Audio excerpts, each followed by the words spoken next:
it was our desire to remind you that you are vibrational first, which means you got to pay attention to something other than what you're seeing and hearing and smelling and tasting and touching, because while that is vibrational interpretation, most people don't know that.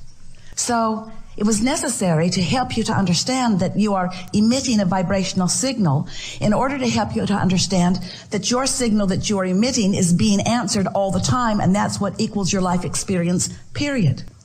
Most humans don't know that, and in many cases don't want to know that because they don't want to assume responsibility for what's coming, especially the parts they didn't want to come.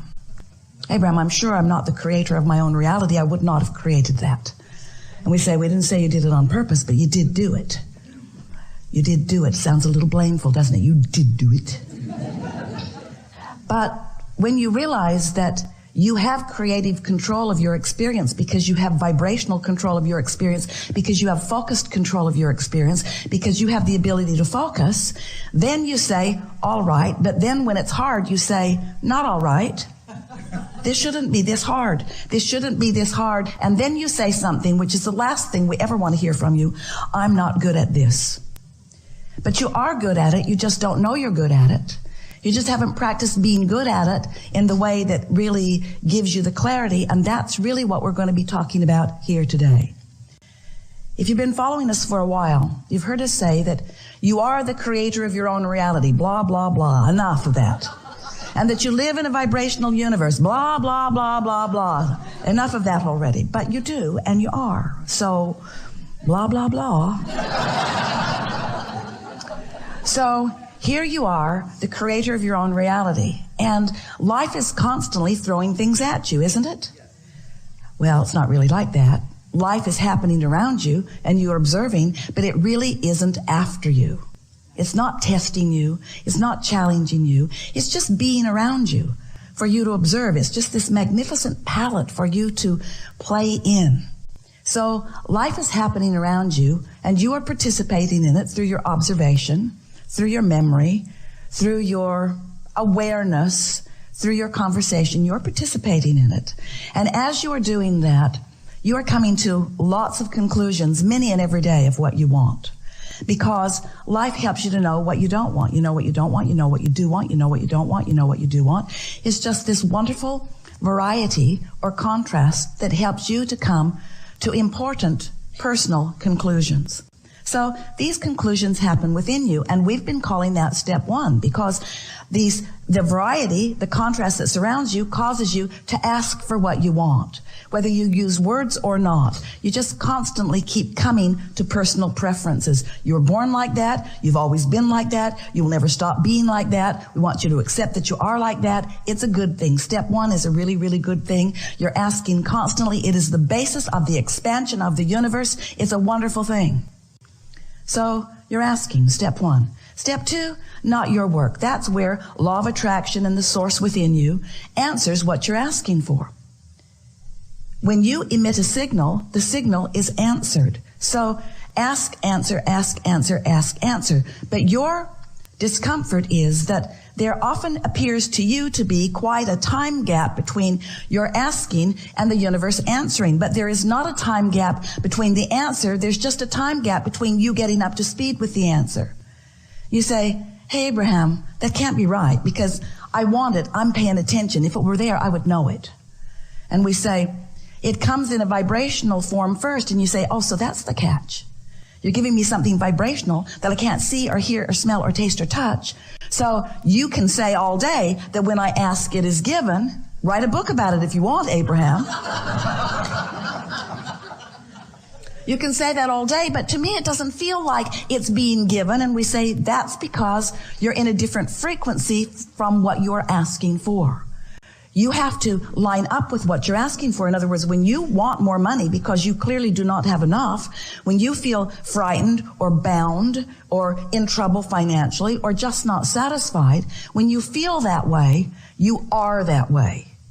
And you say, no, I feel that way because I am that way. And we say, no, you am that way because you feel that way. In other words, it works differently than you think it does, but you've been observing it for so long, you don't know which came first. But what comes first always is your vibrational countenance. And then the manifestation just matches what you feel like.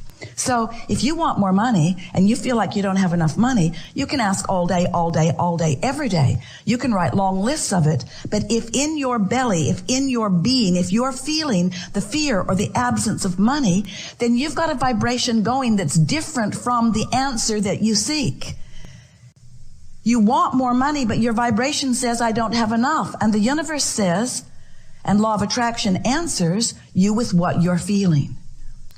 So a lot of our physical friends, especially in the beginning, say, well, then it doesn't seem like I can get there from there.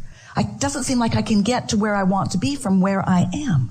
Because if I am missing something that I want, and I'm aware that I'm missing this thing that I want, and in fact, the reason that I'm speaking about it so clearly is because it's missing, and that's why I want it, then how do I get there? And we say, you have to feel like it feels to have it.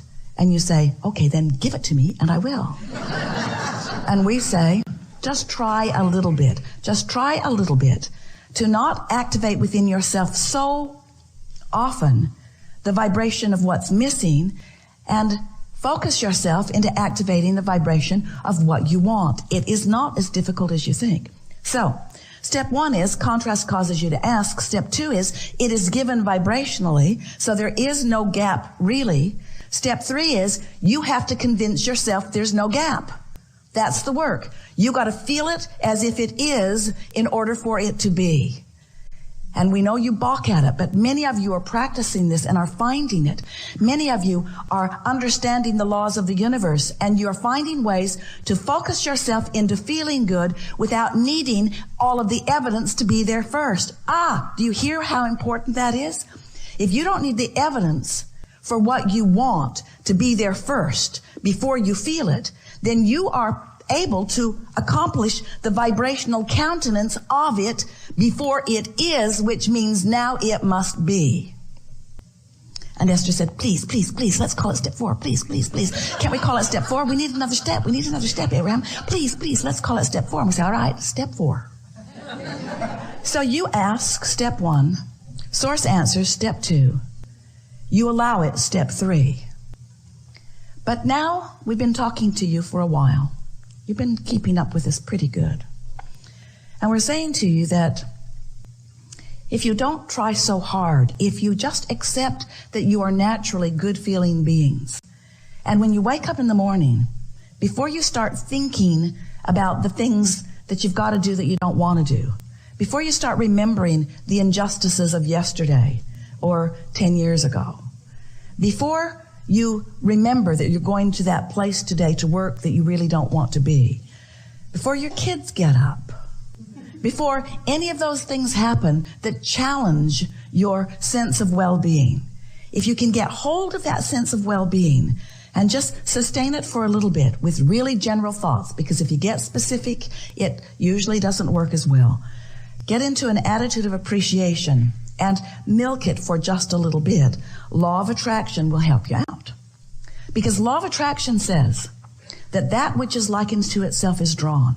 And law of attraction will give you, it's not really giving it to you, it's just the way it is. It's like gravity doesn't give you attachment to the planet.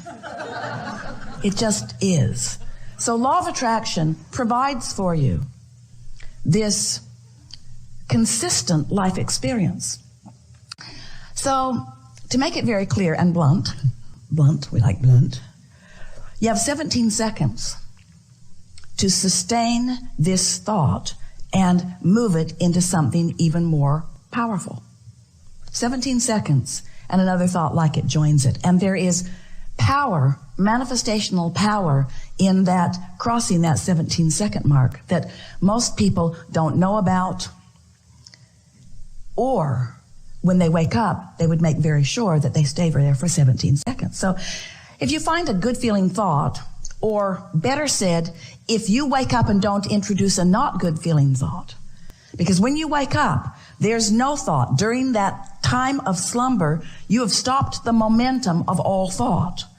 That's really an important thing to understand. You don't know that mostly because you wake up and you start thinking so fast that you pick up your momentum right where you were and start it all over again. But when you slumber, momentum of thought stops. Law of attraction is suspended for you. Your point of attraction is no longer attracting. So when you wake up, you have a really good possibility of getting out of the bed on the right foot, getting out on the right side of the bed. These are your words. We don't like them very much, but we thought you'd relate. You have a very good possibility of getting the vibration going the way you want it to go. And your best possibility is first thing in the morning. First thing in the morning, before there is any other momentum going. So we've been talking about this for a while. And Esther really listened. So she decided that she was going to wake up on that first morning and she was going to sustain her good feeling that she had awakened with. And she didn't make it until breakfast. Quite annoyed with herself, which didn't help. But the next day, she tried it again and didn't make it much past breakfast. Then she discovered that if she just wouldn't read her email, it would help. So her dominant intent became to sustain this feeling of well-being as long as I can. Just sustain it.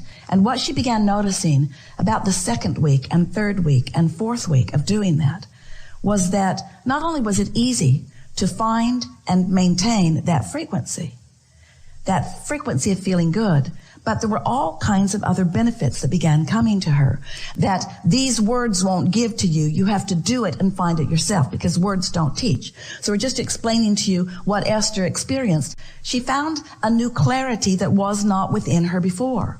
She found a sort of stable ride. She remembered Jerry's story of shock absorbers. He used to tell a story about he got a new car. He was test driving it. It was a beautiful Cadillac, and it was in San Diego. And the salesperson took him down a road that Jerry thought no nice car should ever be on. And he was amazed at the ride that that car gave him, even on a very bumpy road, because the suspension system, the shock absorbers were such that even though there were bumps in the road, he did not feel them in that car. And he used that analogy always, and it's the same analogy that we're offering to you here. When you find vibrational alignment with who you really are, and you sustain it for a period of time, what happens is you get shock absorbers. So even though the same sort of things may be happening around you, you might even see some of them, although law of attraction makes it less and less likely that you're going to participate on any personal level with anything unwanted once you begin sustaining this vibration of well-being. But the whole point of all of this, we don't want you to become so vibrationally snobbish. Esther says, I'm a vibrational snob. I like clarity and I will not accept confusion. But when you care about how you feel and you practice it until you're in this place where you are sustaining it more consistently, then you don't feel like you felt before. You know how when you first start knowing that you are the creator of your own reality, and you get feeling pretty good, and then someone says something that takes you away from your good feeling. And you think to yourself, I'm never talking to you again. I'm going to avoid you. You are a downer. But then you find yourself in a sort of state of avoidance everywhere. You can't watch television. You can't really go out in the world. You have to give your children away. You just can't barricade yourself into enough solitude to really maintain the vibration, and you give up so much by trying to do that. The benefit of alignment shouldn't have to pay the price of being a hermit. You should be able to practice your alignment until you're so good at it that you can go anywhere, be anywhere, with anyone, and maintain your vibration. And let's call that step 4. Because Esther wants to.